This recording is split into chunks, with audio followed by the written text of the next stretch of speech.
You know the Titans, you know the A-listers. Superman, Batman, Wonder Woman. But a universe that's been around for over 80 years has hidden thousands of heroes in its darkest corners. Not just because they're weak or strange, but because they got tangled up in forgotten continuity, defunct teams, or simply came from an era DC wants to pretend never happened. We are talking about the heroes whose origins involve cursed high-tech suits, magical golden gorillas, and medieval demigods fighting demons. Their incredible, complex history, often too strange or weird for the mainstream, deserves to be famous but got lost due to time due to retcons, relaunches, and editorial neglect. Today, I am resurrecting 5 more forgotten characters, digging deep into their weirdest powers, their tragic histories, and explaining exactly why DC needs to bring them back. This is Why Were These DC Comics Heroes Forgotten Part 2. Let's get into it.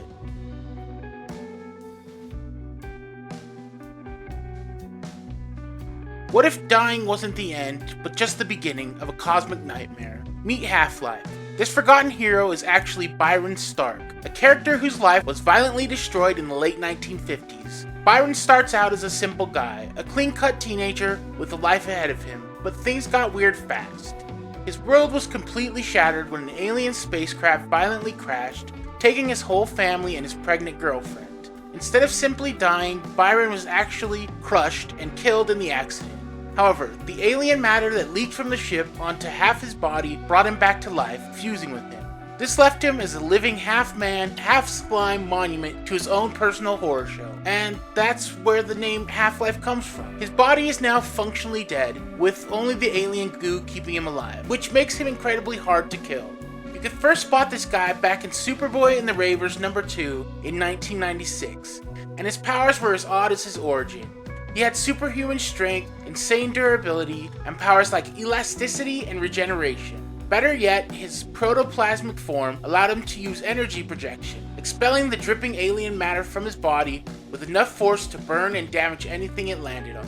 For years, Byron stayed underground, wrestling with his bizarre form and memory of his loss. But his single driving motivation wasn't saving the world, it was pure, simple vengeance against the alien race he remembered was responsible for the crash, the nefarious Quardians. He eventually joined one of the most obscure and outlandish teams DC ever had, Superboy's Ravers. Now, this wasn't the Justice League. This group of cosmic misfits literally operated out of a traveling space rave club called the Event Horizon. Imagine a brooding guy from the 50s, half goo, trying to hunt aliens while dodging lasers and bad techno music. It's peak 90s absurdity. Naturally, he only stuck around to use their ship for cosmic travel, ensuring he could find and confront his enemies. Oh, and for a cool fact, Byron is an incredibly proficient driver because he also won an alien motorcycle in a game of chance, and he rides that thing apparently with incredible proficiency. Half-Life's quest for revenge became his entire life, and he finally got his big moment when the Ravers made their final, fateful journey to the antimatter universe of Cord. He fought like hell, but his ectoplasmic half was no match for the specialized antimatter weaponry used by the Quardians, and he was tragically killed. His story arc was complete, a vengeance fulfilled and peace found with his lost love, but the mainstream DC universe pretty much instantly forgot he ever existed. Yet, I think Half-Life deserves a comeback, because his high concept premise is tailor-made for a modern yet darker comic. His look is iconic, his motivation is primal, and his story is so ripe for a reboot. Instead of staying dead, we could easily see the Quardians having cloned him before he died, creating a new, more powerful Half-Life who is an evil weapon stripped of Byron's soul. A perfect, tragic foil for a new hero. Or even better, the ectoplasm itself might be a sentient life form that has been dormant all these years. It could now regenerate and find a new modern host on Earth, forcing the original Byron Stark's lingering consciousness to engage in a desperate psychological battle for control of the new body. Half-Life is an intersection of Golden Age trauma and extreme cosmic concepts, and he's the forgotten underdog ready to be resurfaced as DC's next great compelling anti-hero.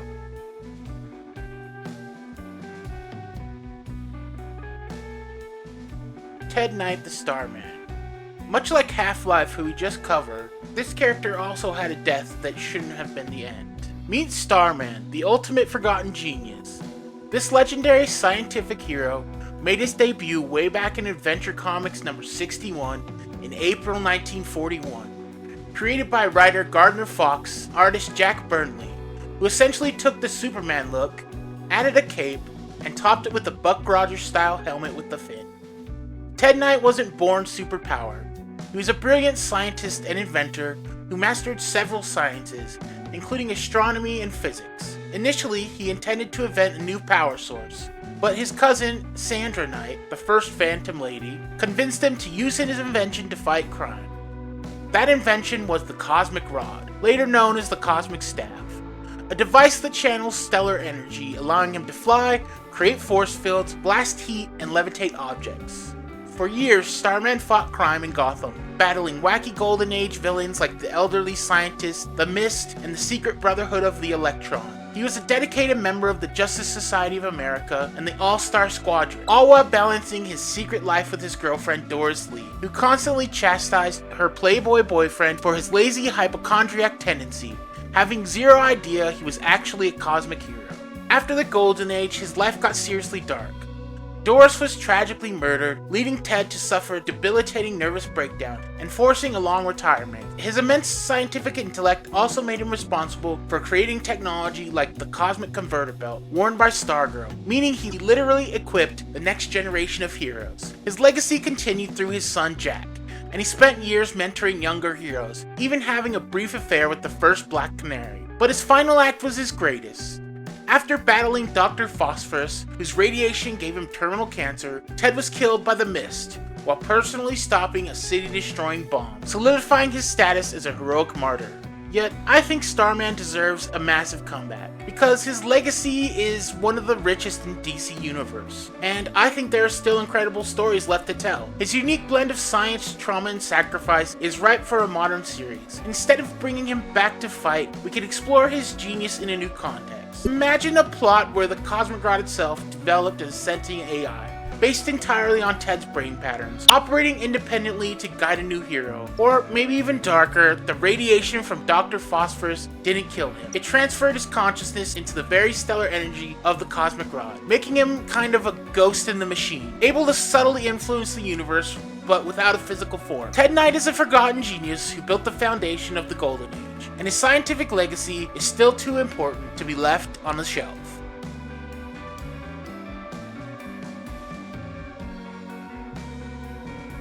Congo-rilla. Forget Batman and Superman, our next forgotten hero is a World War I spy who ended up permanently stuck in the body of a magical, virtually immortal golden gorilla.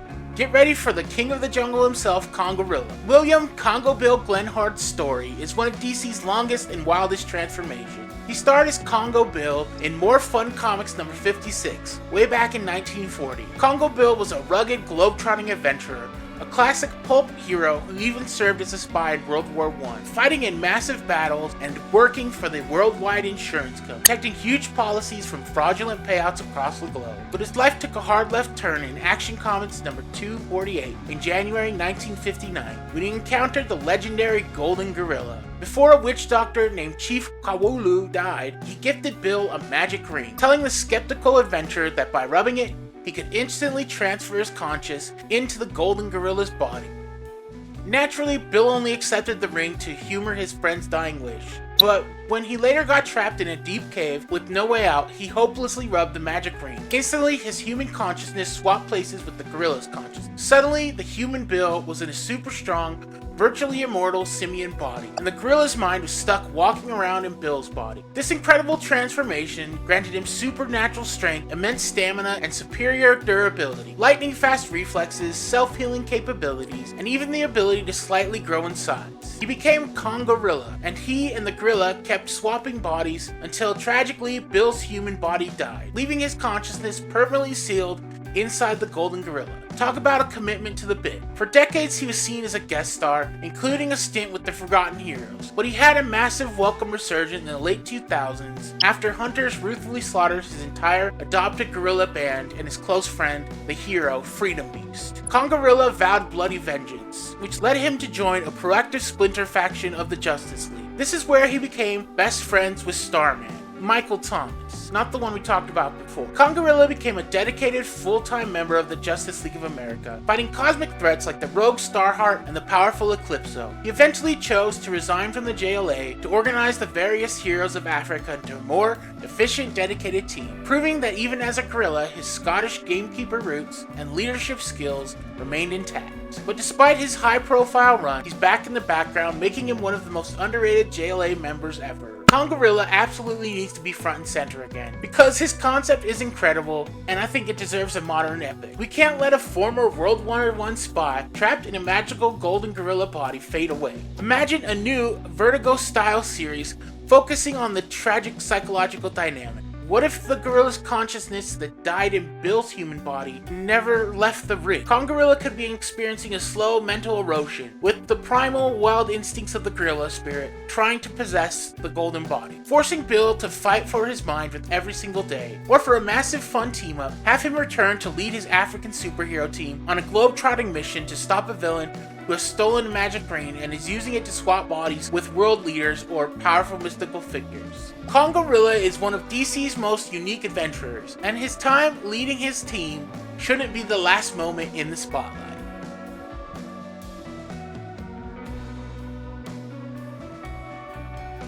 Arak.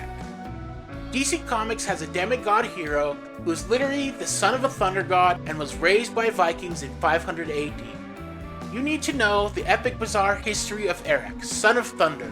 Arak's journey is one of the most unique and historically sprawling in DC history. He started as Bright Sky After Storm, son of a Quantanako native woman who was first seduced by an evil serpent god, only to be rescued and impregnated by the thunder god, Hino, meaning Arak is literally a demigod.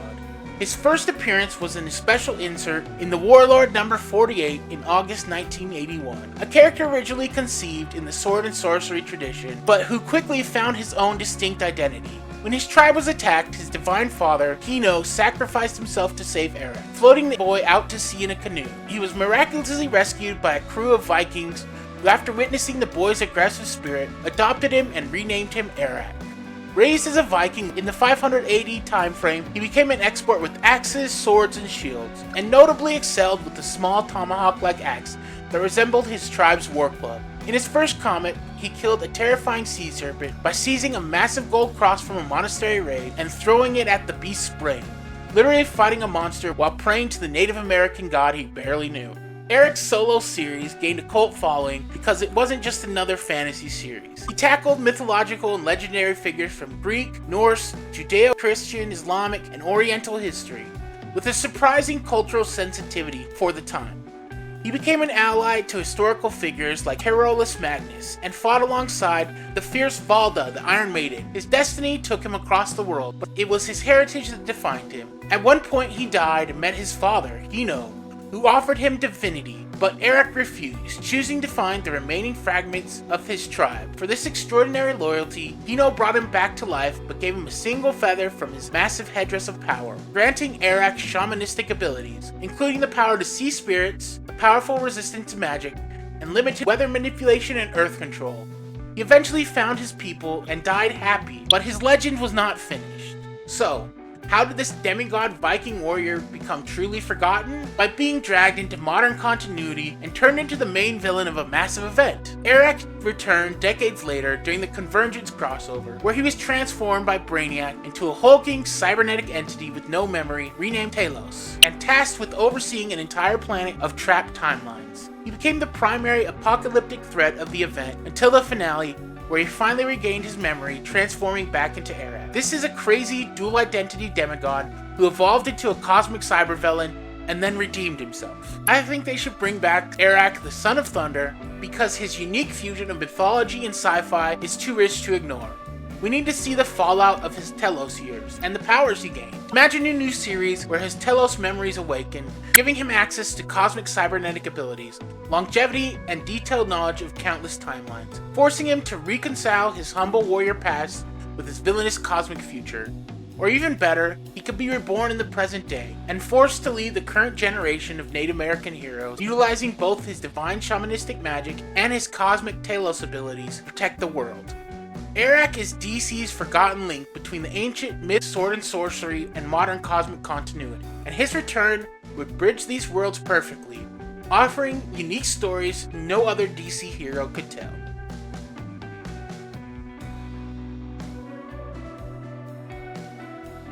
Daniel Cassidy, the Blue Devil. What do you get when you mix a Hollywood stuntman, a cybernetic monster suit, and a genuine demon? You get one of DC's most ridiculous and fun magical heroes. Blue Devil. Daniel Cassidy's whole career started as a high-level special effects wizard and stuntman. The kind of guy who built elaborate in-camera mechanical and cybernetic effects for films like Space Ninja. His masterpiece was the highly sophisticated, powered exoskeleton suit he created for the monster movie he was starring in, fittingly titled Blue Devil. But during location filming in the mysterious Ile du Diable, the cast accidentally freed a powerful demon named Nebrios, which, that's not weird or anything. Cassidy, thinking fast, used his cybernetic suit and rocket-powered prop trident to effectively banish the demon back to hell. Unfortunately, he was blasted with demonic energy in the process, and the suit was permanently grafted to his body. Suddenly, a devout Irish Catholic was stuck looking like a giant, blue, horned demon. Now cursed, Dan found that his fusion of science and magic had turned him into a weirdness magnet. This wasn't some joke either. Star Labs statisticians actually confirmed the claim, confirming that his fusion of science and magic literally attracted abnormal activity. This weirdness magic drew him into the hero life, where he fought villains like Mentallo, and even became reluctant friends with people like the Trickster. He even lived in the House of Weirdness, the sister structure to the House of Mystery.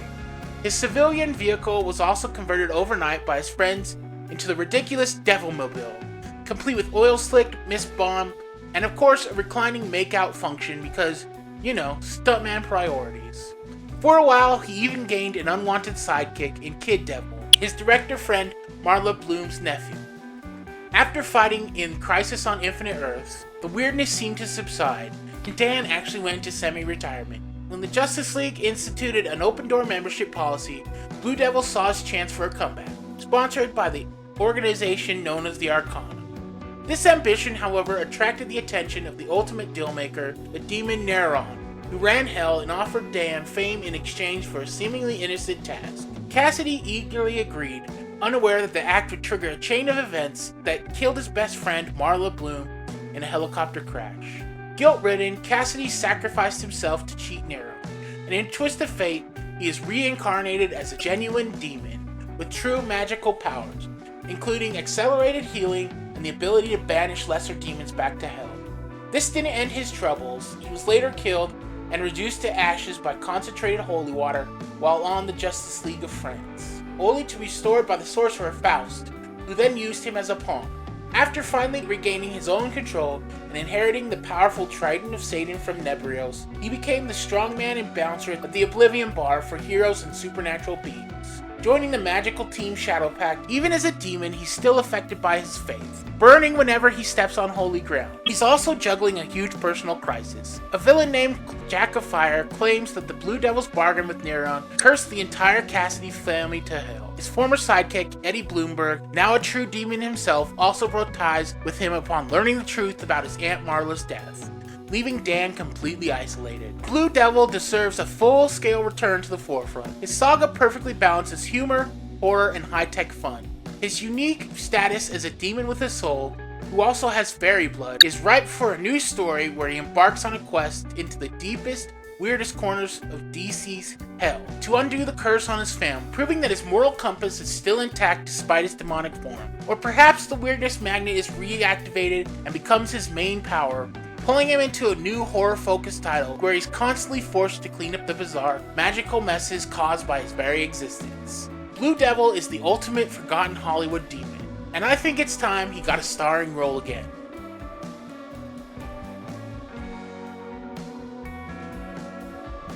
And that brings us to the end of this journey into the truly bizarre corners of the DC universe. We've seen it all today: Blue Devil, the stuntman who became a demon bouncer; Kongorilla, the World War I spy trapped in a golden gorilla body; Starman, the Golden Age genius who was too brilliant to die; Arak, the Son of Thunder, the demigod warrior who became a cosmic supervillain; and Half-Life, The Man Kept Alive by Alien Slime. These 5 stories prove that the most compelling narratives in the DC universe often lie far outside the Justice League or Titan rosters. They prove that the obscurity isn't a measure of quality. It's often a result of bad luck, poor editorial choices, or continuity that was simply too complex or too bizarre for the mainstream. But their stories, full of tragedy, humor, and spectacular powers, are absolutely too good to be ignored. It's time DC dusted off the cosmic rod, stopped ignoring the Oblivion Bar, and brought these incredible concepts back to the forefront. What forgotten heroes did I miss? Let me know down in the comments. And if you love these deep dives and want to help support the channel and what I do here, including pulling these awesome characters out of the long box, please consider liking or subscribing. And if you want to help the channel even more, try checking out my Ko-fi link in the description below. Every little bit goes a long way towards researching the next forgotten legend. Thanks so much for watching, and as always, I'll catch you in the next one.